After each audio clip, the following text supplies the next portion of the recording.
I'm Lisa Graves, and this is Grave Injustice, a podcast from Courier that explores how extremist interest groups have hijacked the U.S. Supreme Court to advance a far right-wing agenda. In this series, we focused on 5 cases before the Supreme Court in its most recent term, and what a terrible, horrible, no good, very bad term it was.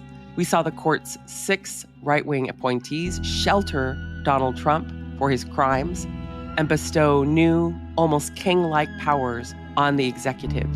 The court upheld flagrant racial gerrymandering and stripped the federal government of its basic ability to regulate that.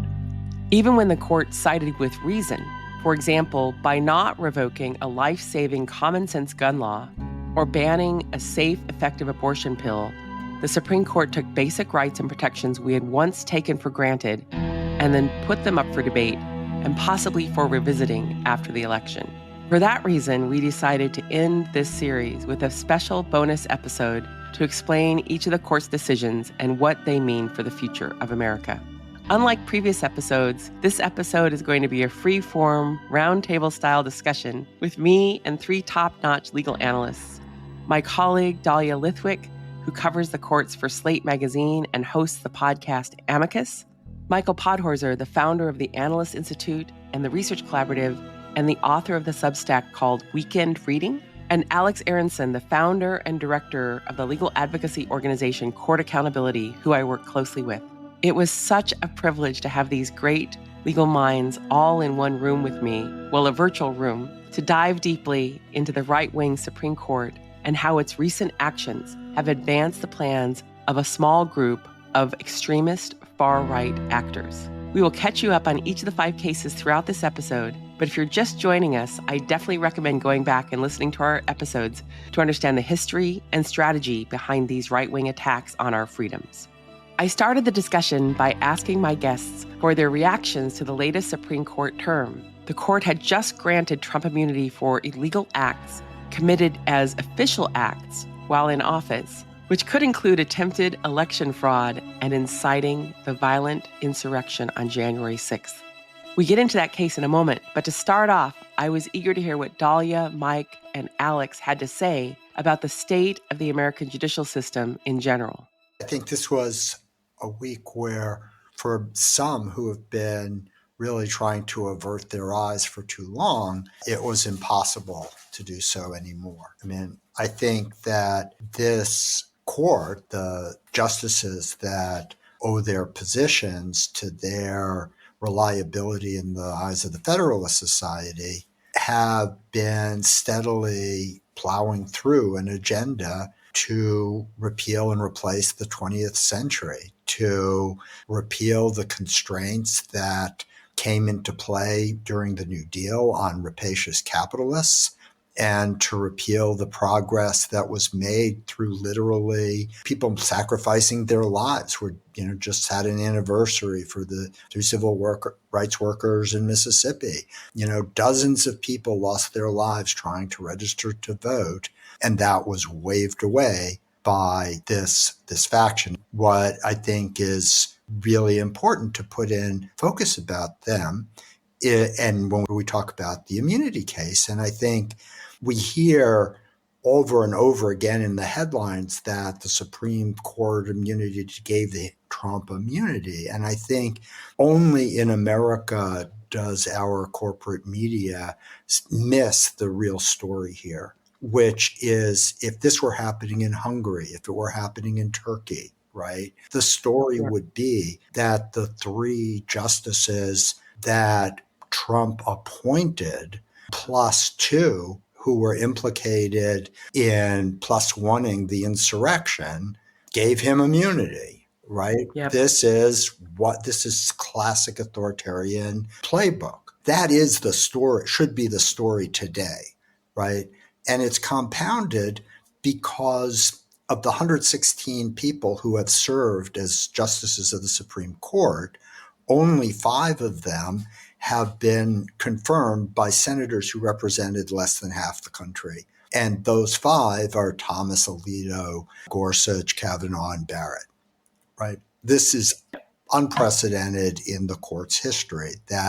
And of course, appointed by presidents who didn't win the popular vote. This has been a Federalist Society coup for a dozen years in the making.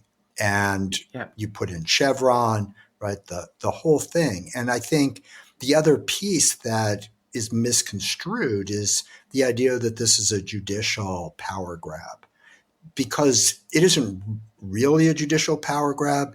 It's a power grab by the forces behind the Federalist Society. It's the plutocrats and the theocrats, right? It's their agenda that they're doing. Yep.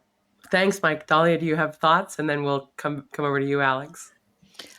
I think my gloss on what Mike says is Norm Ornstein and I wrote a piece a couple of weeks ago about the normalcy bias, about the ways in which we need to, it's the fancy language for being frogs in pots. And it's the ways in which we need to keep reassuring ourselves that systems are holding, or that this is the single greatest democracy in the world, or that this court, even though it's done one shocking thing, seriatim after another for years and years, because it gave us Obergefell one time, this is a court that on balance cares about, the civil rights and civil liberties of most people. I think there's 1,000 stories, including where Mike just ended, which is what happens when you have the Electoral College create a minority rule president. What happens when you have a malapportioned Senate create a Senate that then is a minority rule, right? Reinstantiation of the minority rule president's choice for the court. What happens when that happens over and over and over, but you're so busy saying this is the most flawless democracy in the world that you just sort of normalize and metabolize that must be what freedom looks like. And so I think what I would just say is there was a lot of talk, and I can see that some of it was from me, that the thing that was going to be the braking mechanism on a runaway Supreme Court, particularly this term where they took, as we're going to discuss, way too many big ticket cases. Cases they didn't need to take, cases like the EMTALA case that they had no business taking, cases that were jammed at them from the Fifth Circuit. They took huge cases. And I think we all mollified ourselves, Lisa, by saying, but that's okay because John Roberts, institutionalist, has constructed some kind of braking mechanism on the all-out crazy MAGA-ness of it because he cares about his own reputation. He cares about, the public estimation of the court. And so there was just a lot of crazy ideas floated by people like me in some instances that suggested that there was a moderating wing, that Amy Coney Barrett was changing, which she did in a few cases, that Brett Kavanaugh wants to serve for 40 more years. And so he's not going to torch his reputation. And probably at the peak of all that John Roberts actually really cares that a Supreme Court that has no army and no treasury and no purse and no sword and no way to impose its rule on the country other than acquiescence that the court is a court, that he would care enough to moderate something. And I think the story of this term is John Roberts, who dissented in Dobbs, John Roberts, who didn't go all in for, the independent legislature bogusness of last year, who didn't hand a bunch of cases to Donald Trump in 2021, is a full-on, unreconstructed MAGA justice now. And I'm super curious what happened between then and now. But I just think that the notion that there is anyone at the court that in the face of plummeting approval ratings and plummeting public acceptance of the court as a nonpartisan institution looked around and said, you know what this court needs? To rocket fuel partisanship and also to break democracy. That's the shocker for me. I probably shouldn't be shocked, but that's not the John Roberts I've been covering since he was seated. I really appreciate that. Before I pass it over to Alex, just to put it out there, I tried like hell to block John Roberts for the DC Circuit back in the first term of George W. Bush. And I'm writing a book about John Roberts, about the fact that he has been, moving that agenda forward. But as you point out, Dahlia, not until now willing to really remove the mask. Making some nods here and there of slowing things down while still headed toward the same destination. But I do think that this question of the way we perceive of the court as having no sword, no army. In fact, if we take a look at those Alito comments about how it's, contest between these two sides, they've chosen their side and they're counting on, I think, Trump to be that sword to accomplish the agenda that they have embraced with this repressive, regressive set of decisions. But let me pass it over to Alex, who I know has views about how we perceive the court, how as Americans have elevated the court, and what this court is showing itself to be. So passing it over to my partner here, Alex Aronson. Thanks so much, Lisa. Thanks for having me here. I always learn so much from all of you. And I think what all of your comments, stir in me is, I think what we're dealing with is a full-blown paradigm shift from, what was a system of kind of partisan politics where, didn't work great for everyday people, but, we could have policy disagreements and resolve them at the ballot box and let the chips fall where they may. And I think what we're dealing with now is a completely different world. And as Mike points out, so many of the institutional elite and the media and I think the lawyer class have failed to see this transition, particularly as the Republican Party has fallen fully into the thrall of an aspiring fascist dictator. And if you look back at the history of this court capture program, which we really think started in earnest with the 1954 decision in Brown versus Board of Education, the creation really of originalism as a political cudgel to impeach Earl Warren and reverse the progress of racial integration that case represented. The fueling of this agenda by corporate interests in the 70s after the infamous Lewis Powell memo, which was a call to arms to the American business community to really reverse the economic progress of the 20th century. And of course, the galvanization of an electoral base around the really created artificial goal of overturning Roe versus Wade, which of course, much like the Koch investment in the Tea Party, became a real organic grassroots movement that was coming for this prized and cherished freedom. I think in the face of that steady attack, fueled by hundreds of millions of dollars, as you have documented, Lisa, and now backed up by, billions of dollars, pro-democracy interests, the Democratic Party, the elite media, the lawyer class has sort of failed to recognize that these hard-earned wins that we needed the courts to protect and achieve in the 20th century were deeply vulnerable. And so what we're seeing now is I think a really ominous development in the advancement of this agenda. Of course, it was fueled by the conversion of the Senate in the Trump era into a conveyor belt for extremist judges. The outsourcing, or as Don McGahn, the former White House counsel, called it, the insourcing to the Federalist Society, to the theocratic extremist and billionaire ally Leonard Leo, of hundreds of federal judicial selections, including these three, critically important Trump Supreme Court elections, which have, together with these two disqualified justices who sat on the immunity case in violation of clear federal law, have now delivered not only a victory to Trump and MAGA, but a death blow to the basic premise of checks and balances in this country. And one of the reasons I think it's really ominous, and Dahlia mentioned sort of what happened with Roberts. We're sort of at a real inflection point here with the election coming this fall. And Lisa, you pointed out that these interests sort of see Donald Trump as a vessel.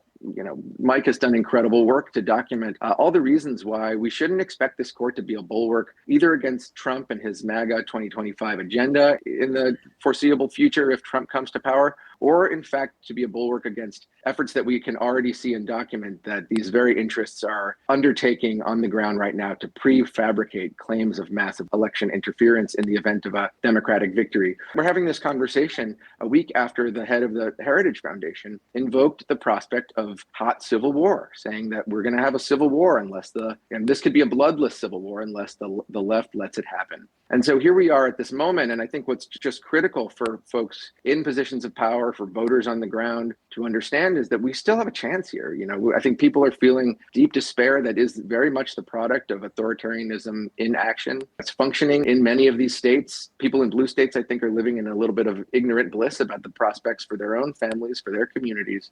But we have an opportunity now to reject this court, to push Congress to use the very clear tools and powers it has in the Constitution to constrain it, to pass laws that can be insulated from Supreme Court review, and to give our democracy the chance it has never really had. So that's the work we're really leading at court accountability, and that we're eager to build movement power behind, because that's the only way we see a way through this. We are not going to lawyer our way through this court, as we can very clearly see. So I think that, especially as we look back, last week was the 4th of July. And I think when Dahlia was talking about, and we all, sort of the common understanding of Roberts caring about the credibility of the court, I think the key is understanding that he cares about the credibility of the court in Red America, that this is becoming the Supreme Court of Red America, which, to the point Alex was making about the Heritage Foundation statement, they hope to make all of America, right? And that, the people like us tend to look at all of these decisions as having reduced the credibility of the court, which it absolutely has in Blue America, but it has actually been increasing the credibility of the court in Red America after it had declined for some time. And I think the bigger picture that all of the things we're talking about today fit into and goes back to 1776 is that in our Constitution, we adopted a very strong federalism that has allowed that basically red interest and blue interest to stay the same intact from founding, with one section of the country aspiring to an essentially theocratic style of government and another aspiring to a liberal form of government. And the court now reflects the geography in terms of where the senators who confirmed them come from, exactly the same as the House caucus, Republican caucus, the Senate caucus, the Electoral College vote for Trump. Trump is the president of Red America. This is the Supreme Court of Red America. And we have a House and Senate Republican caucus that represents Red America. And it's those cylinders lining up that spell this crisis.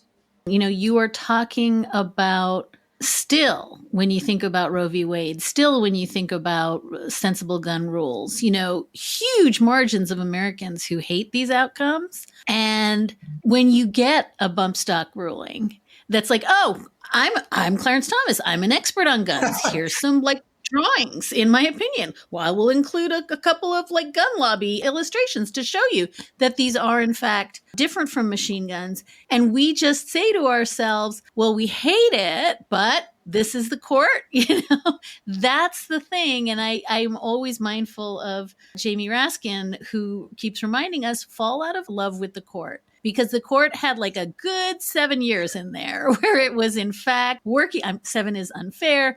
Let's call it more than 7, where it was really working, in fact, to do the work of expanding the vote and making sure that the Reconstruction Amendments had actual meaning. That court has always been a fantasy. That court has been a blip in 2 centuries of a court that was a revanchist, backward-looking, hyper-conservative institution that put above all things the interests of, moneyed white male slaveholders. And so I think part of the problem, and I just want to sort of lift this out, is not that this is simply a minority rule proposition that is strangling all the ways in which majorities express themselves, but it's also that we, I think on our side, and I don't mean we on this call, but we have been so brainwashed by the notion that the court is a force for justice and good because it gave us Griswold, it gave us Obergefell. There was one hot second when it was working to create a more perfect democracy. And the idea, just going back to what Mike said, that court is still in existence after decades of zero evidence to that effect is part of the reason our heads are not in the game now. Part of the reason I think there is such hesitancy to do the kind of work that Alex is talking about in terms of structural reforms and, term limits and transparency and all the things that we would need to do not 4 years ago, 8 years ago, 16 years ago, but that we are still afraid to talk about right now is a function of having, I always say, for the most secular country, we have the most religiously zealous love of an oracular court. It's built to look like a temple. The justices walk around in robes. They won't let us hear freaking opinion announcements. They won't let us hear opinion announcements. Why? Because they say so. So to take this oracular institution and now try to sort of level down to say it's no different from the other institutions is a really, really hard move for generations of people who somehow think that the court's in it for them. Well, that's right. I think Dahlia is exactly right. We have a notion that the court is a place where you can go for justice, that it's a place where if you have a legal case against an adversary on an important issue, that you'll get a fair shake. And, I think for this critical window of the 20th century, the court did provide that. It did its level best. And I think it did lull us into this idea that we could rely on the judiciary to secure principles like justice. I think that is being, shown to be short-sighted, as the courts and the goodwill we created around them for these decades have been exploited by interests that understand what a powerful force they can be, insulated from scrutiny, insulated from accountability, insulated from democracy. Next, we moved on to the most recent Supreme Court ruling, Trump versus United States, which we covered in episode 5 of this podcast. With the former president mired in litigation, including attempted election fraud, Trump's lawyers had argued that sitting presidents have personal immunity for what they do while in office, as long as those deeds fall within a broad, loosely defined category of, quote, official acts. Basically, they argued that Trump can't be held criminally liable for trying to illegally overturn the 2020 election if he was acting in his official capacity as president of the United States. Their constitutional backing for this was a massive leap, and that's being charitable. I'd go so far as to say it was made up from thin air. It's contrary to common sense, it's contrary to legal precedent, it's contrary to our Constitution's language and the importance of checks and balances to protect our freedom. But last week, the majority faction agreed with Trump. Chief Justice John Roberts wrote that Trump had presumptive immunity for official acts which could shield him from not only attempted election fraud and his role in the January 6th insurrection, but also for illegal acts he could commit in a potential second term. And most worrying of all, the decision has endowed any future president, one man or woman, with unprecedented, almost king-like powers to sidestep those checks and balances of our democracy and do what they please. I'm going to start with you, Dahlia. Did you anticipate that the court would go this far? What does it mean for the criminal prosecutions that are pending? But what does it mean in a bigger sense about the future and other reactions, like the sort of, as you pointed out, I think online, Dahlia, this sort of notion that everyone's just hysterical, that was reflected in the opinion suggesting that the hypotheticals that Trump's lawyer, parried about political assassination, calling that an official act, or calling the acts of the president as commander in chief, that those were just fantastical claims, when in fact they were real questions that merit real answers and were in grave danger. Just one quick gloss on that, Lisa. I just think it's worth at least noticing that when the Chief Justice called both the Ketanji Brown Jackson and Sonia Sotomayor dissents fear-mongering and overreactive, I just want to point out that all of the women on the court disagreed with his broad theory of immunity, including Amy Coney Barrett, who peeled off on some evidentiary stuff. The fact that the Chief Justice both declined to address these hypotheticals, which, as you note, were conceded by John Sauer at oral argument, and then to say, like, you're all hysterical, there, go away. After, just one last point on this, blowing through an opinion, a meticulous opinion by Judge Tanya Chutkan, a woman, and a 3-judge panel on the DC Circuit, all women, and saying that they acted too quickly to take this case seriously. I just want to point out that I don't see everything through a gender lens, but I think telling a bunch of women that they're hysterical and then not deigning to answer the actual critiques that they put forth is like peak gaslighting, and so beneath John Roberts that it warranted the grumpy piece that I wrote last week. Yes. I want to quote Alex Aronson for 1 second, which is, I think this is not a problem we are going to lawyer our way out of. And so, with all due respect to the 10,000 MSNBC panels, which included me, by the way, and some of you, about how if we just pick our way through the magical forest of options left open, we might still get a criminal lawsuit against Donald Trump. And we just have to smush things out of the official acts into the unofficial acts. And then we have to try to not worry too much about the fact that motive can't be used as evidence. And maybe it's the outer perimeter. Like, that's lawyer talk. And my suggestion when the opinion came down was like, I just think we cede time to Tim Snyder and Ruth Ben-Ghiat. And as Mike says, this is not an opinion. I know I get paid to do it, but I really want to spend a lot of time parsing as a lawyer. What I want to hear is what Viktor Orban thinks of this, because this is, as Mike says, the playbook. This is the playbook. And so I'm not super interested right now. And I, with all due respect to all the criminal lawyers who are doing this hard work, in the conversation about whether we can, salvage some part of the Jack Smith prosecution or have a mini trial, in time for the great, do all those things.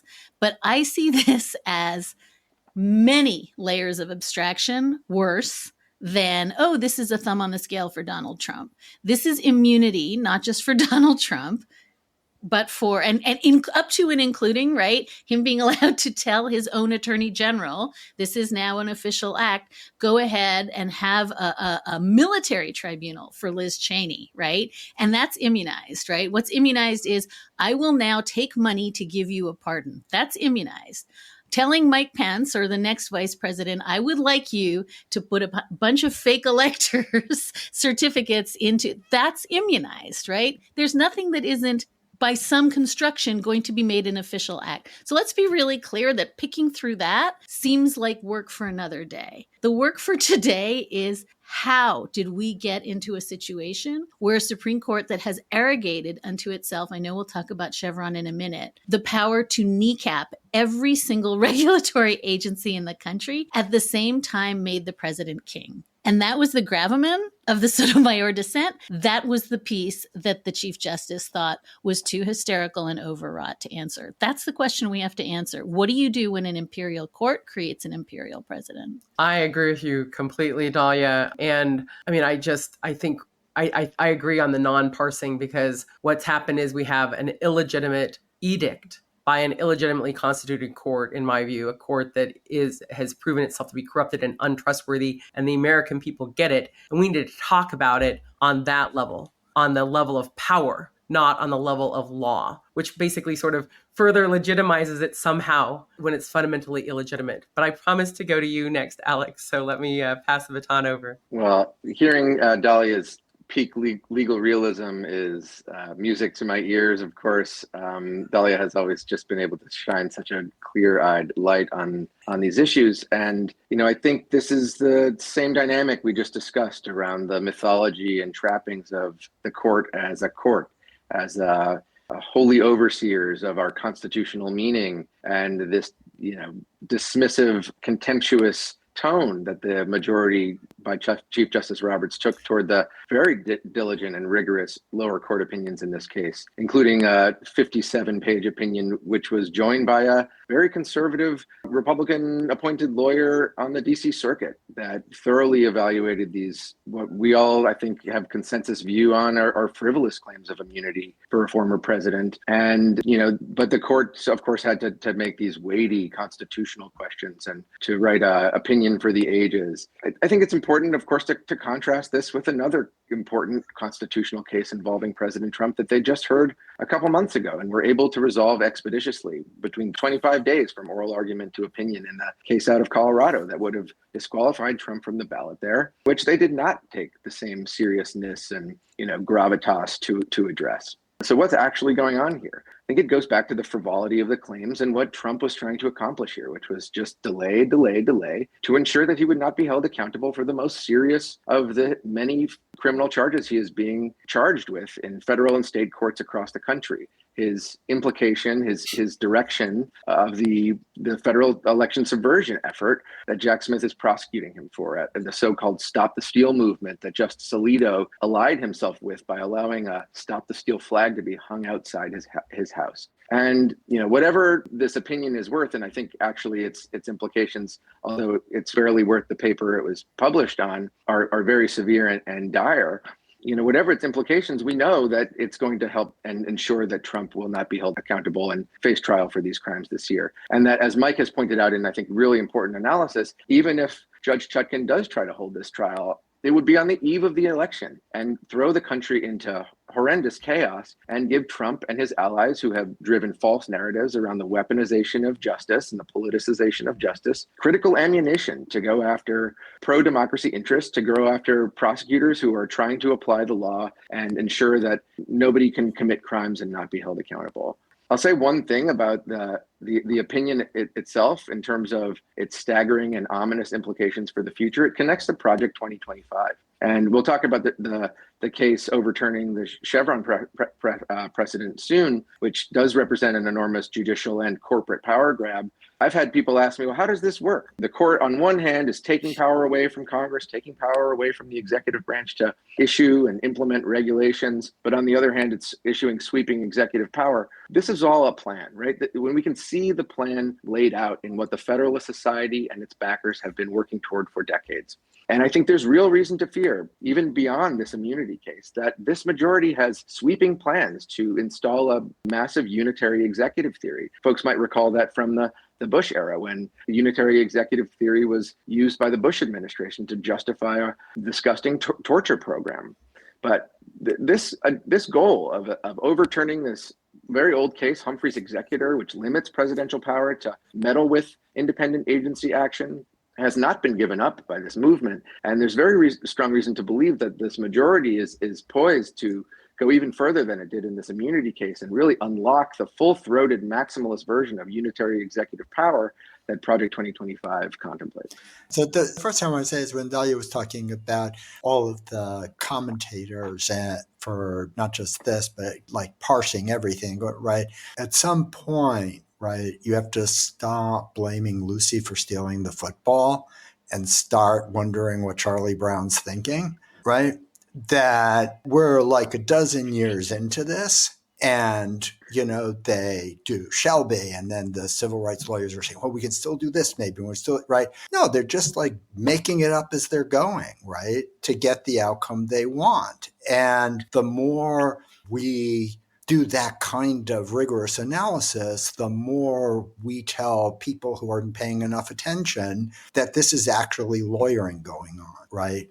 That this isn't just getting to an outcome. And I think there's a way we don't appreciate how the world sees, how we're often giving them credibility in a way that comes back to bite us, right? And the other thing I just want to throw into be a little mischievous here is I think the court is really not in the tank the way everyone talks about for Trump, right? I think that especially the corporate interests behind the Federalist Society were more than happy to see him swept off the stage in 2020 because he really isn't who they want doing this. They want a Paul Ryan. The thing that has flipped is that this time around, going to the next administration, we'll have an opportunity to take Thomas, who'll be 80, Alito will be 78, put, 2 35-year-olds in and have a 5-4 majority forever. And for jurists who have spent their entire life trying to overturn the democratic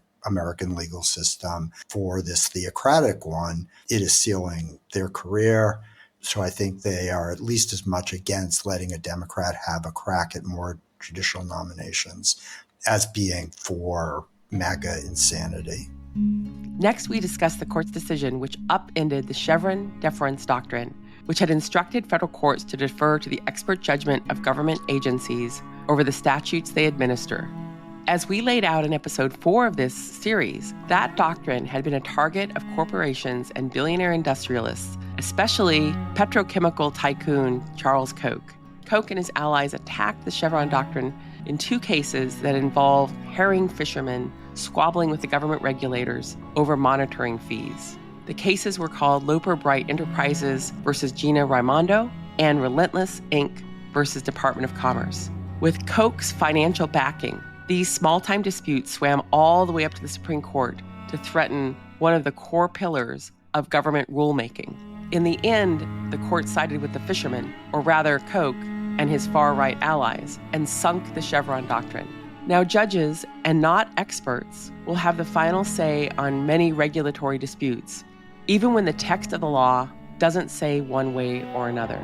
The case started with the fishing industry, but it will have a major impact on climate action, environmental protections, protections for the health and welfare of our communities, and countless other areas of our day-to-day lives. Dahlia started off the discussion. I would say this. Anyone who is surprised at the seriatim unfurling of Jarkissi and Loper Bright and ultimately Chevron. And by the way, I put Rahimi in this category. I mean, I think every single one of the cases this year that took a sledgehammer to some federal agency, including the Good Neighbor Rule, right? The EPA, every one of those cases was entirely predictable by the language we were hearing from the justices years ago. When you heard Justice Alito in the immunity case just snarling at Michael Dreeben about how the DOJ is full of these deep staters who could indict a ham sandwich, that fomenting of mistrust in government actors and government agencies and government attorneys, of which there are millions with expertise who know how to do stuff and who are very smart and who are trying their very best to make sure that the water is clean and the air is clean and that planes don't crash in the air. All of that contempt was utterly predictable because, as you said, this is a project, a long-standing project, the Steve Bannon dream, right, to dismantle the regulatory agencies as we know it. So nobody should be surprised in some sense that the capstone for that is Chevron. Nobody should be surprised that instead of doing this agency by agency, case by case, as we've been seeing, making sure the SEC can't do enforcement actions, right?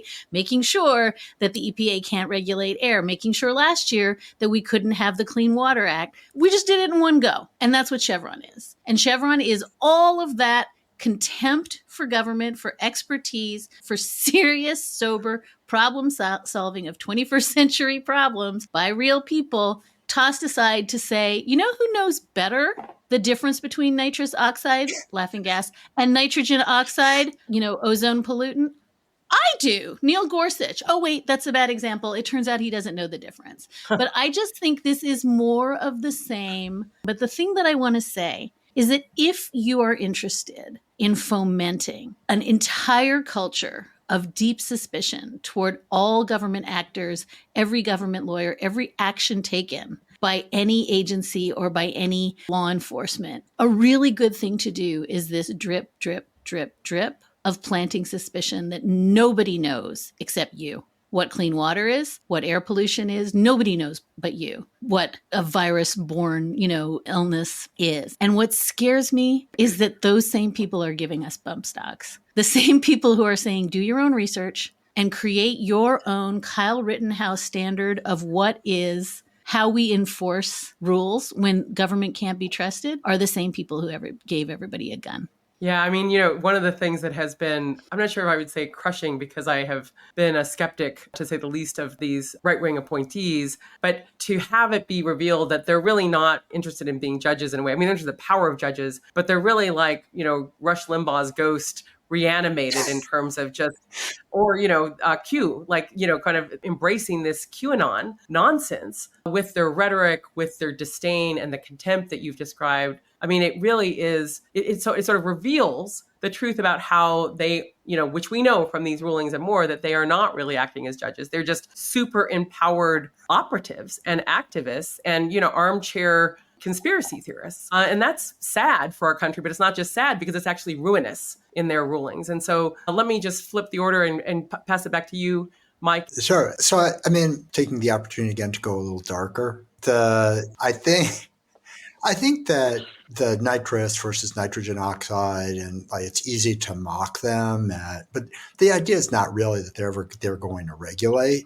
It's that they have routinized the idea of being the veto point for industry when there's a regulation they don't want, right? It's not like we're now turning over environmental regulation to them, right? What we're doing is saying that, okay, you go ahead and try to do your regulation, EPA, but if Koch Industries thinks it's a little too strict, they go to the court and it gets bumped away. And I think this will actually have a more subtle effect on these regulations, which is that the regulators will know that for things that have to be addressed, they have to basically get the industry to sign off on whatever they're going to do so that it doesn't come back and get vetoed. And it has just really shifted the power in all of the regulatory rulemaking that way. But I think the thing that it really marks, and this is where I was saying I was going to go darker, is that really until the 1930s, the purpose of the state was to protect property, the elite, against everyone else.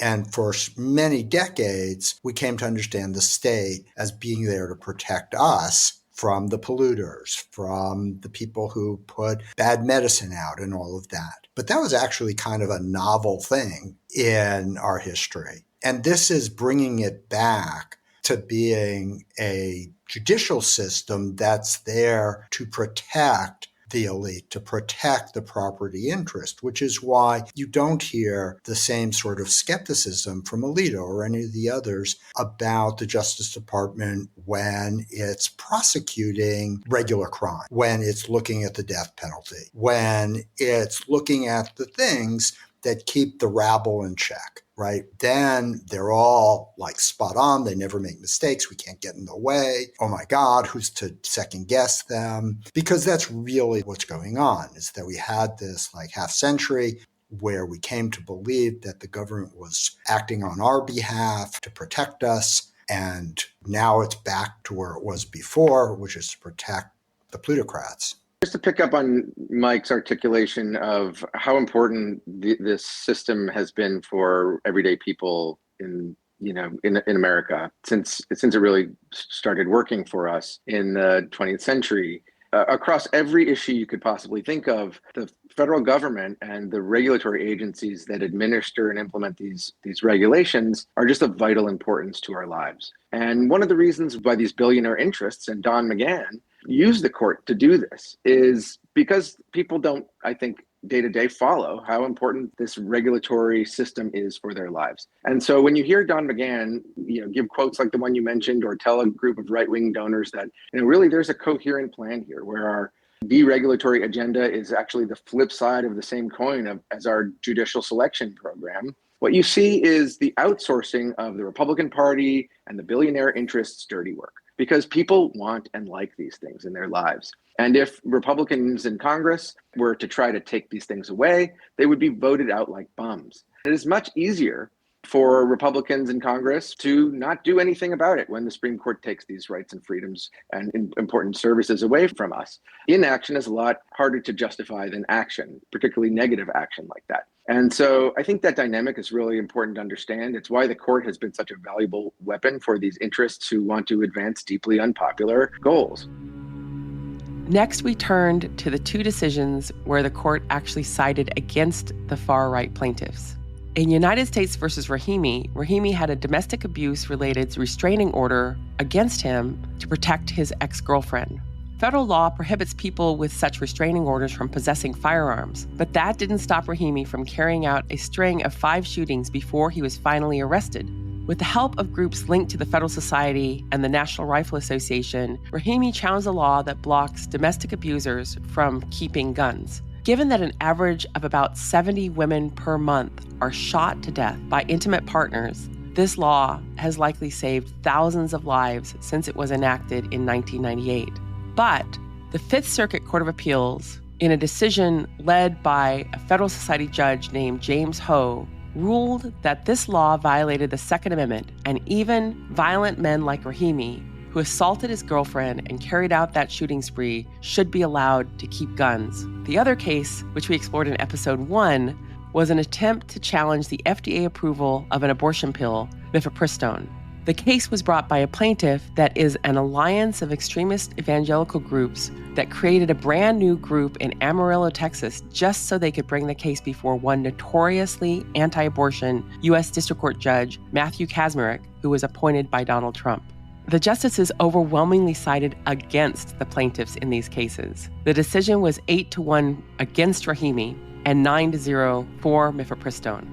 But in some ways, these were Pyrrhic victories because these two cases should never have been heard at all. The arguments brought before the courts had basically no basis or standing in the case of mifepristone. But by giving them credence, this U.S. Supreme Court only served to shift the status quo further to the right.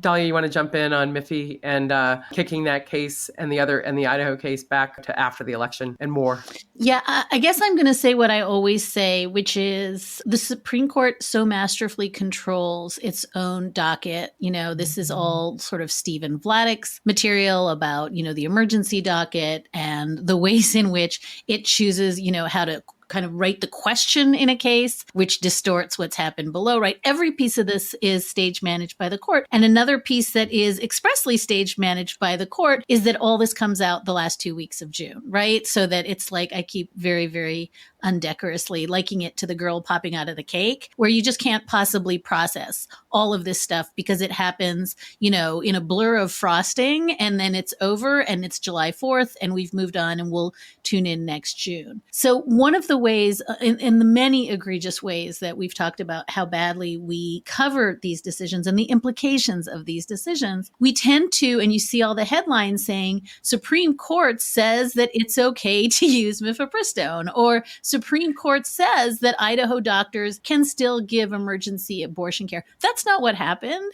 And I just want to be really clear, not getting punched in the neck is not a win. Not getting punched in the neck is not even a push. And so the vast majority of the Supreme Court's docket, and we've only touched on the Fifth Circuit, but I want to say Rahimi was overreaching from the Fifth Circuit. Mifepristone was overreaching from the Fifth Circuit, like case after case after case, trying to dismantle the entire CFPB, overreaching from the Fifth Circuit. And when we see the court saying, oh, you know what, that's too far, here's how to do it next time, right? Judge Kaczmarek has already added new plaintiffs who will have standing to do away with mifepristone in a year or two. But when we see the court acting like the grown-ups in the room, what we forget is the Fifth Circuit and the renegade judges below who are just making stuff up. Even if they only win 5% of their cases, they win. What the Overton window function of having the Fifth Circuit do absolutely anything it wants, including saying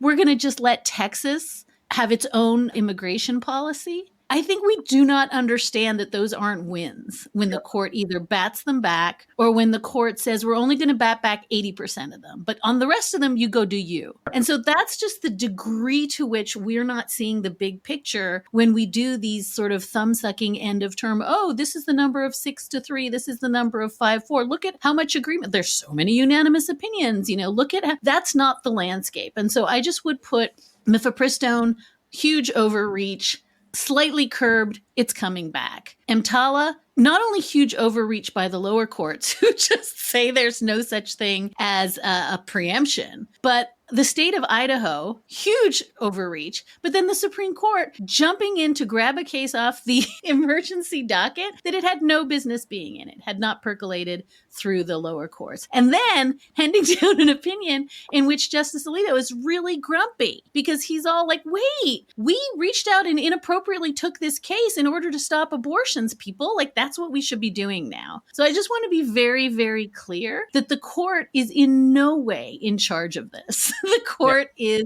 on the receiving end of this. And the very last thing I want to say, because I think it's Mike's point, is this puts the lie to originalism. Can we please never again say that Bruin was an originalist decision, or that Dobbs was an originalist decision, or that, my God, Anderson, the Colorado case where every historian in the country was like, here's what Section 3 of the 14th Amendment means. They don't do originalism. They do purposivism. They pick and choose not just which history they want, but which doctrine they want. And the idea that we all sit here and are like, well, I guess that's really good history. That's on us. Another decision we discussed was Alexander versus South Carolina State Conference of the NAACP. It was a challenge to South Carolina's gerrymandered voting map, which had been drawn to divide and isolate targeted Black communities, specifically Gullah Geechee.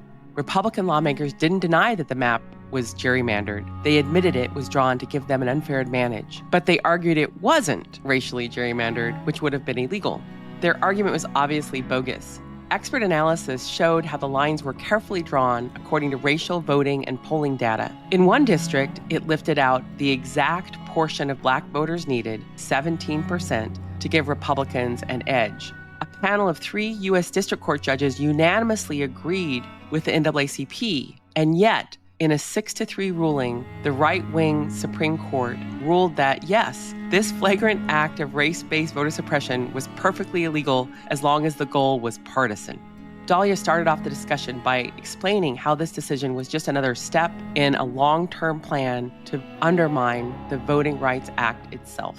This is just another opportunity for the court to constrict the Voting Rights Act, what's left of the Voting Rights Act after Shelby County. And this is the court essentially blessing a racial gerrymander while also really, really saying, they used to say political gerrymanders are kind of gross in Rucho. Now they're like, they're awesome.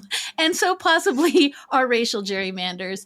And the 2 lessons I would take from the Alexander case are, one, this is another example of the court slow walking this case so that it could not be decided in a timely fashion and the old maps had to be used. This is the same court that was able to do Anderson, very, very quickly when it wanted to put Trump back on the ballot. So it's a court that only determines when something is an emergency, even when the states are begging, when they deem it to be an emergency. But I think it also goes to, and maybe this tees up what Alex is going to say, in a democracy, the thing you do if the entire population hates what you're doing is you throttle democracy. And I think that I put this in the long line of cases that's not just Shelby County, it's not just Rucho, it's not just Brnovich, it's all the cases in which the court fundamentally makes it harder to vote and fundamentally makes it harder to effectuate majority will by ways of, legislative change. So this is, in some sense, the tell that the court that can't get its ideas, as Alex said, into the public discourse because they're too toxic, just keeps doing it by saying, we're just going to strangle the ability of the people to support ideas that they like. Yeah, thanks, Dahlia. And thanks, Alex. I know you have a deep background in organizing to protect voting rights and being a lawyer to protect voting rights among your other skills. And so I wanted to make sure you had a chance to jump in.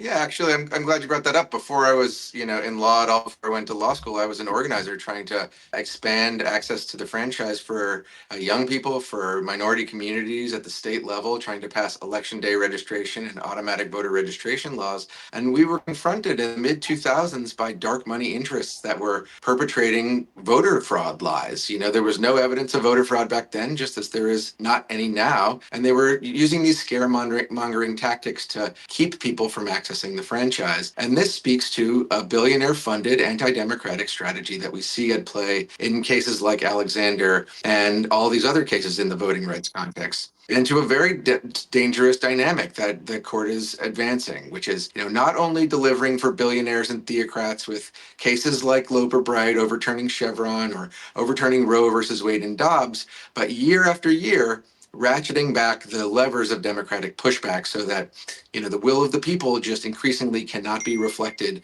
in their voting decisions at the ballot box.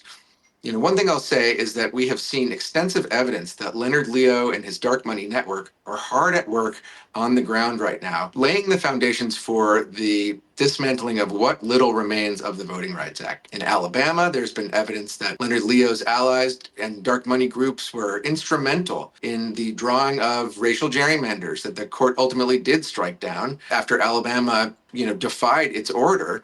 And, investigative journalism showed how these interests were really taking the reins from the Alabama state legislature to create these results. Similarly, dark money interests are behind the effort to take away the private right of action under Section 2 of the Voting Rights Act, which allows individual plaintiffs, when the Justice Department won't step in to secure voting rights, to bring lawsuits to secure those rights and freedoms.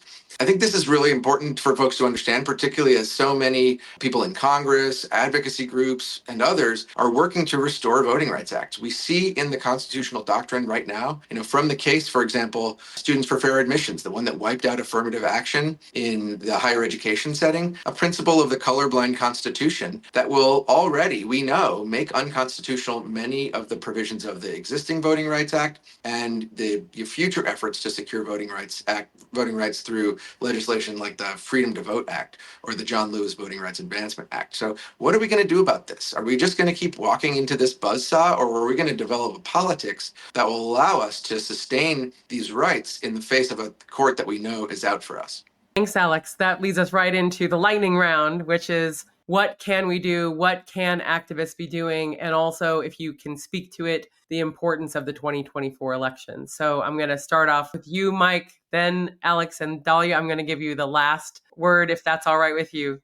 Well, I think the first thing we can all do, although it's maybe mentally difficult, is to stop saying the court did this or that, because the court isn't doing it, right? It is this faction that is doing it. And for people who are not us, what they hear is that it is a corrupt institution, not a project that has hijacked it, right? Every time we want to say on immunity, the Supreme Court didn't grant immunity.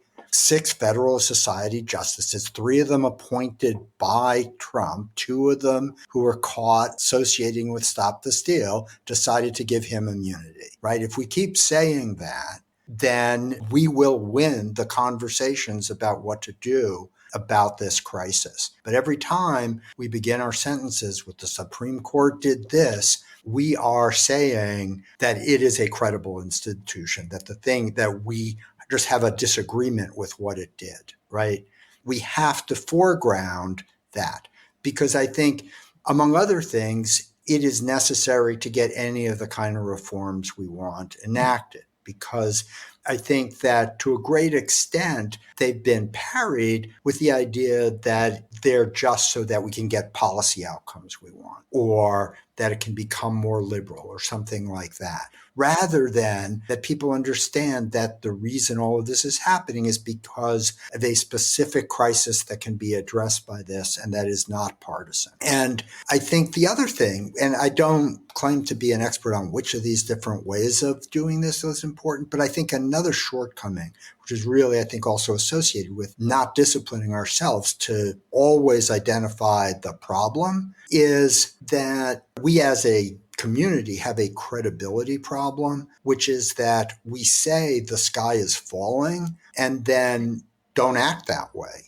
right? We have little solutions, or we say, well, let's just do this little thing. And regular voters, regular people, if they don't see action or ambitions that are commensurate with the level of crisis we're claiming, then we're quickly written off. And I think that's the sort of asymmetry we saw after January 6th, right? The people who, not the guy with the Viking hat maybe, but they were people who actually believed their country was being stolen. And that gave them fuel to do it. It gave them fuel to pass all those voter suppression laws and all of that.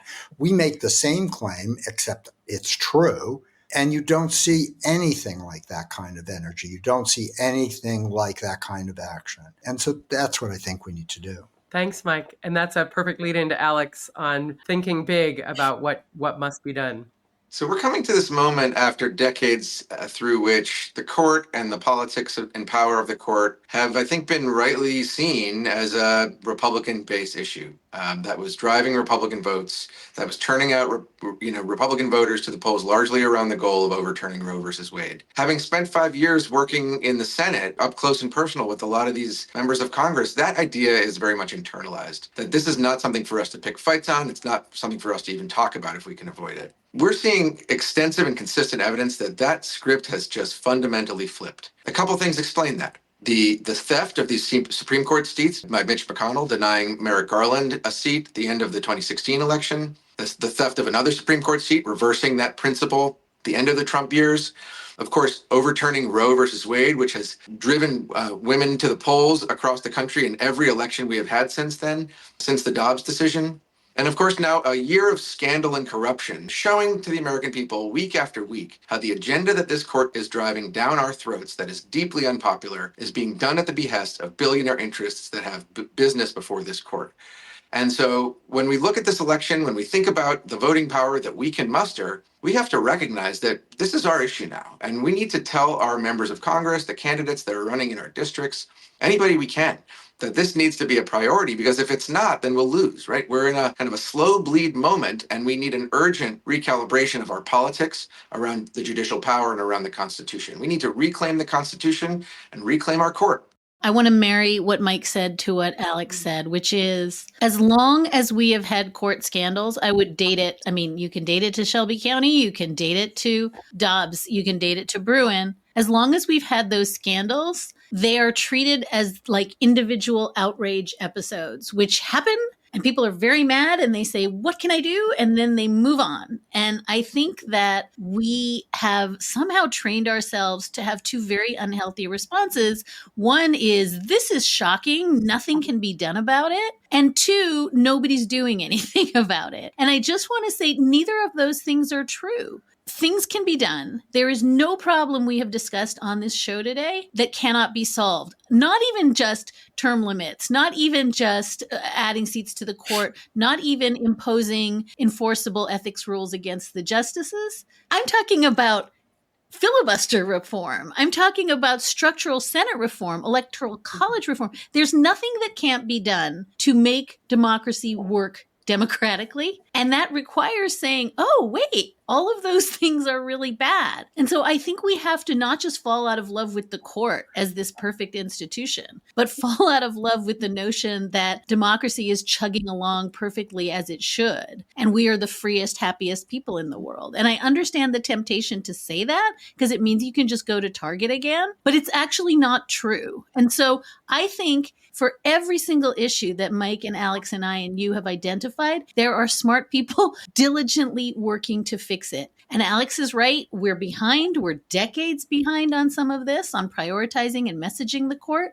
But if anybody says to you, oh, there's just nothing to be done about the court, we're just in thrall to this juristocracy forever and ever, they're not paying attention. And so what I want to say, and I agree with Alex, like the time to do this is this second. It's just not even after you go to Target. It's right now. And I think if we all take very seriously that there is a lot of good work in progress, and much of it started post-Dobbs by people who came late to this, but understand that it's solvable, and then put your oar in and do nothing but think about democracy repair. I know it's not glamorous the way fighting about Biden versus Trump is glamorous, but this is the stuff of democracy. This is the stuff of de Tocqueville. This is the stuff of the Federalist Papers. So like, it's not a spectator sport anymore. There's teams. We got to be on our team and we got to help. I'd like to thank Dahlia Lithwick, Mike Podhorzer, and Alex Aronson for joining us for this really informative roundtable discussion. The whole team at Courier is so grateful that they lent us their time and expertise. And the same goes for our guests who have spoken with me throughout this series. And again, if you have not heard our other episodes or just need a refresher, you can go back right now and listen in. You won't be disappointed, although you might be a little disheartened. I know I am, because America should be better, and it can be better.